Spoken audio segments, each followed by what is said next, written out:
Сегодня православные верующие молятся Иверской иконе Божьей Матери об избавлении от недугов, помощи в делах и благополучии для семьи. Этот день получил название «Банник», а все потому, что славяне издавна 26 октября приводили в порядок баню. В этот праздник село Ношуль Прилузского района вновь наводнил малиновый звон колоколов местного храма архидиакона Стефана.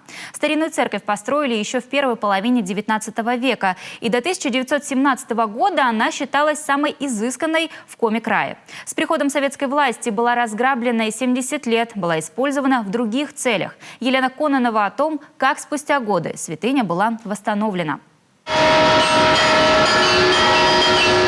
Нога ритмично давит на педаль, руки одновременно дергают веревки. Жительница Ношуля Лариса Попова в колокола звонит уже сознанием дела. Радость такая вообще. И такая радость на душе сельчан вот уже 6 лет, с тех пор, как здесь открыли возрожденный храм. Очередную службу, как и все эти годы, ведет настоятель церкви Сергий Сверчков.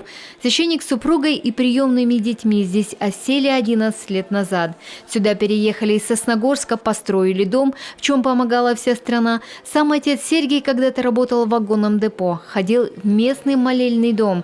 Теперь вспоминает, как пришел к сану священника. Все, говорит, началось с иконы Николая Угодника.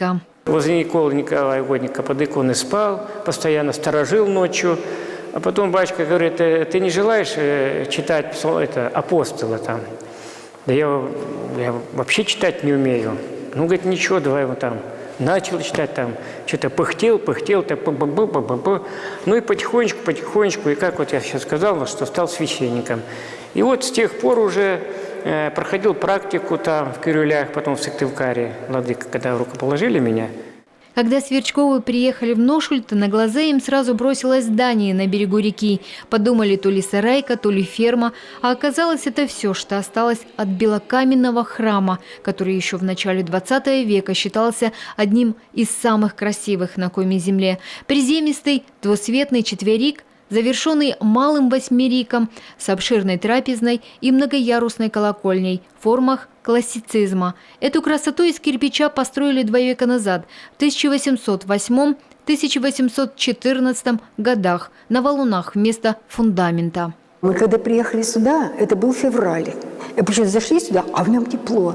И говорят, люди, когда снимали до этого, фотографировали вот эти разрушенные стены, это все, вот, ангелы были на фотографиях. В советские годы церковь в Ношуле, как и многие другие храмы, не пощадили. Поэтому в начале 21 века святыня стояла в полуразрушенном виде. Восстанавливать ее взялись уроженцы села, братья Можиговы, они же предприниматели. Конечно, в благое дело втянулись и местные жители. Все село ходило, очень много помогали. Такая разруха была, ужас. Каждый день мы ходили как на работу сюда. Вот. Хотелось мне видеть эту церковь, очень хотелось.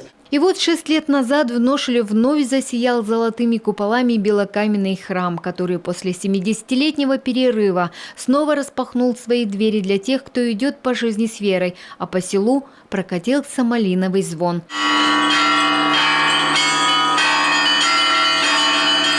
Елена Кононова, Владимир Кривцун, Борис Фомичев, телеканал Юрган.